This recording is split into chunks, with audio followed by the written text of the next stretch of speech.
नमस्कार मित्रों, astro talkies में आप सभी का बहुत बहुत स्वागत है। इस समय जैसे कहा जा रहा है कि तारा डूब गया है, यानी कि तारा का मतलब क्या है कि गुरु और शुक्र जो विशेष तारे हैं हमारी इस संसार को समृद्धि देने का काम करते हैं, हमारे इस संसार को एक सही दिशा देने का काम करते हैं, वह सब इस समय पर अस्त हो गए, यानी कि गुरु और शुक्र की अस्त अवस्था चल रही है।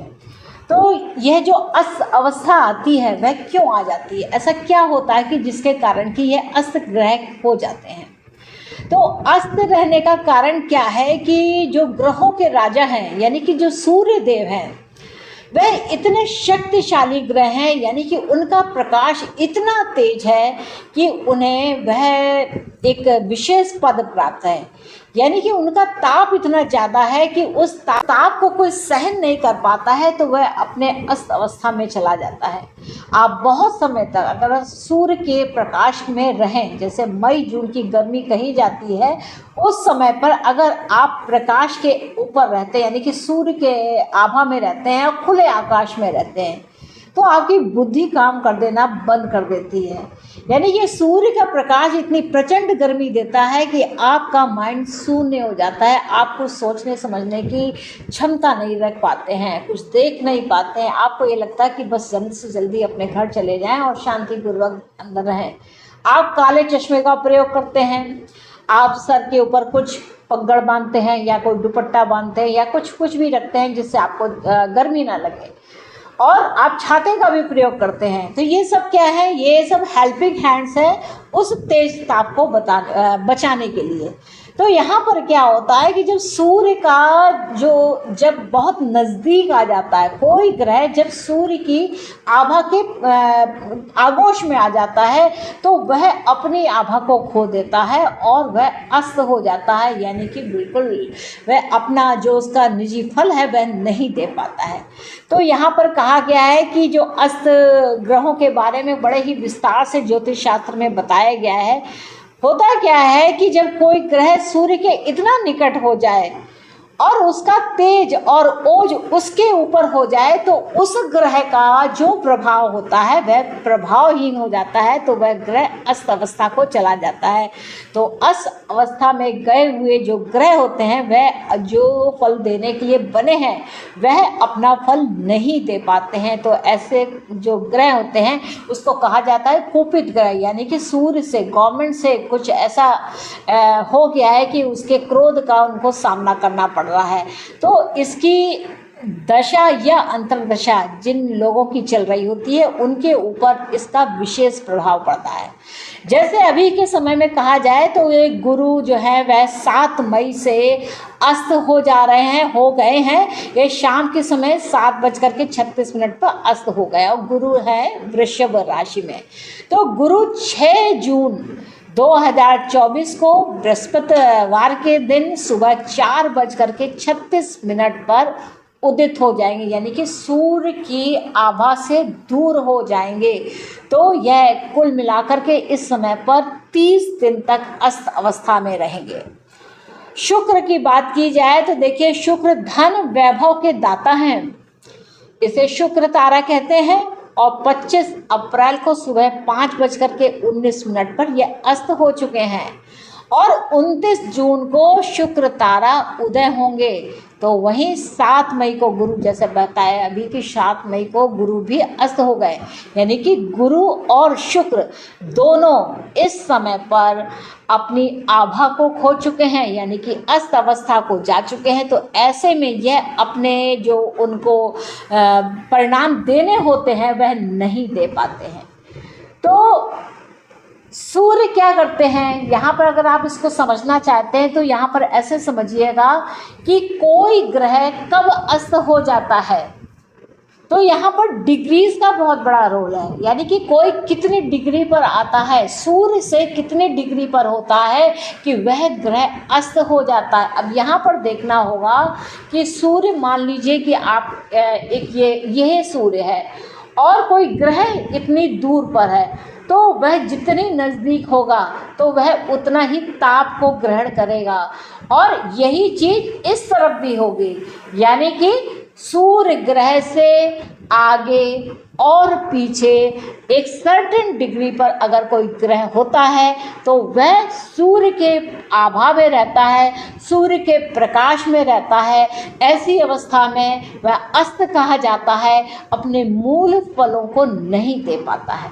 तो यह तो बात हुई अस्त की। अब डिग्री वाइज अगर आपको समझना है कि सूर्य के साथ, यहाँ पर देखिए प्रेजेंट समय में गुरु और शुक्र अस्त अवस्था में, लेकिन जो छात्र है यह उनके लिए है कि कोई ग्रह सूर्य से कितनी डिग्री के अंतर पर हो। यहाँ पर देखना होगा कि सूर्य से उसकी डिग्री दाहिनी तरफ और बाईं तरफ, आप इसकी एक टेबल बना लीजिए, सूर्य की प्रत्येक दिन की डिग्री लिखिए और दाएं और बाएं पर आप जो है डिग्रीज लिखिए उस ग्रह की, और इसके डिफरेंस को एक तरफ निकाल करके आप इसे एक्सेल की टेबल के बना सकते हैं। अगर वो सर्टेन डिग्रीज आती हैं तो ग्रह अस्त कहा जाएगा। तो सूर्य सभी ग्रहों को अस्त कर देता है, लेकिन स्वयं कभी अस्त नहीं होता है। राहु और केतु छाया ग्रह माने गए हैं, इसलिए ना तो इनके ऊपर कोई प्रभाव नहीं पड़ता है, ये इसमें कोई अस्त नहीं होता है। चंद्र, मंगल, बुध, गुरु, शुक्र और शनि विभिन्न प्रकार से अंशात्मक दूरी पर सूर्य के निकट होने पर यह अस्त अवस्था को प्राप्त होते हैं।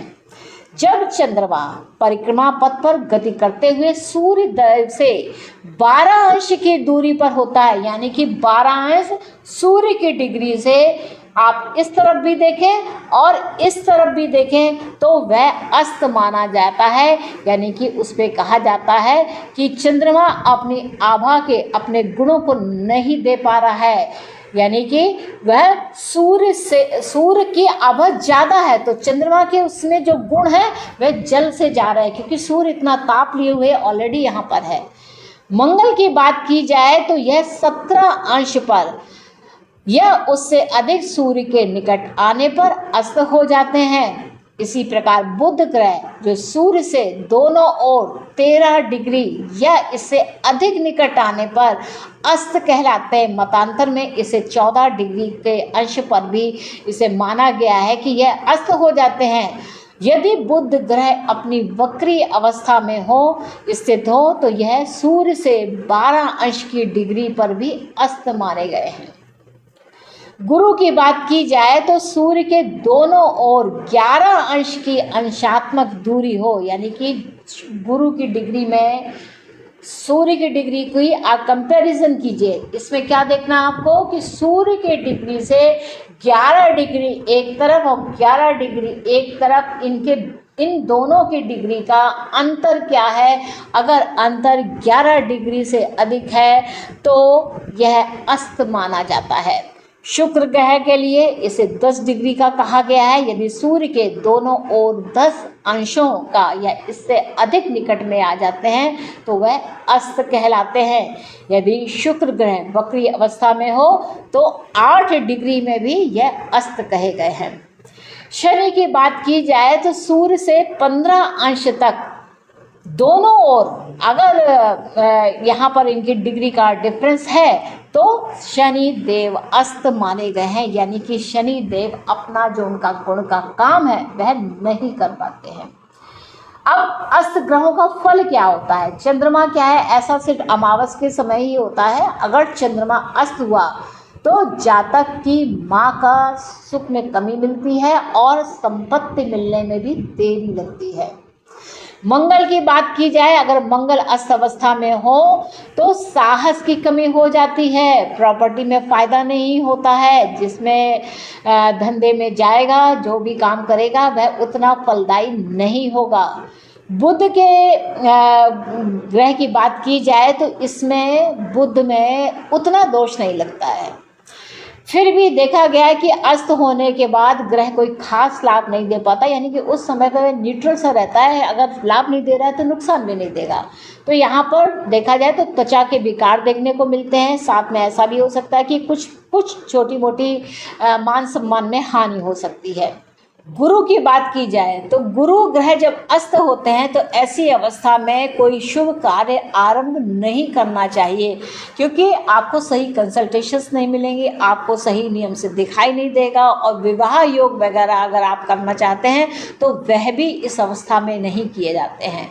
शुक्र के अस्त होने पर भी इसी प्रकार का काम होता है, यानी कि शुभ कार्य वर्जित हैं, यानी कि मुंडन हो गए, यज्ञोपवीत हो गए, विवाह संस्कार, विशेष करके विवाह संस्कार, नया मकान खरीदना, ऐसे कार्य इस समय पर नहीं किए जाते हैं। जब गुरु और शुक्र अस्त हों तो शुभ कार्यों से वर्जित रहना चाहिए, उनको नहीं करना चाहिए। गुरु और शुक्र अगर उदय अवस्था में है तो कार्य करने में आपको बड़ी उपलब्धि प्राप्त होती है। शनि की बात की जाए तो शनि क्या है, जब अस्त होते हैं तो पिता पुत्र में आपस में एक का ही चलता है, या तो पिता ही अपनी चला लेगा या पुत्र ही अपनी चलाएगा, तो इन दो में से एक। अगर यह दोनों यानी कि सूर्य और शनि अगर यह विछोह हो जाए, यानी कि पिता कहीं रहे पुत्र कहीं रहे, तो ऐसी अवस्था हो जाए तो यह जो विछोह होता है, हालांकि दूरी रहती है फिर भी लाभकारी होता है। पिता अपने उसमें काम करता रहता है और पुत्र अपने उसमें काम करता रहता है। तो इसी प्रकार ये ग्रहों की जो अस्त अवस्था है वह बहुत कुछ प्रभाव डालती है हमारे जीवन पर। आपकी कुंडली में कौन से ग्रह अस्त हैं या नहीं अस्त हैं, इसको आप इस एपिसोड के माध्यम से बहुत आसानी से समझ सकते हैं। तो मित्रों, मुझको आज्ञा दीजिए, और आप लोगों से अनुरोध है कि आप मेरे चैनल पर अगर नए हैं तो कृपया मेरे चैनल को सब्सक्राइब करें, इसे लाइक करें, इसे शेयर करें, और आप अगर कुछ विशेष कोई एपिसोड चाहते हैं तो मुझे कमेंट के माध्यम से बताएं कि आप इस विषय पर कुछ अपना प्रकाश डालें या इस विषय पर अपना एक एपिसोड तैयार करें।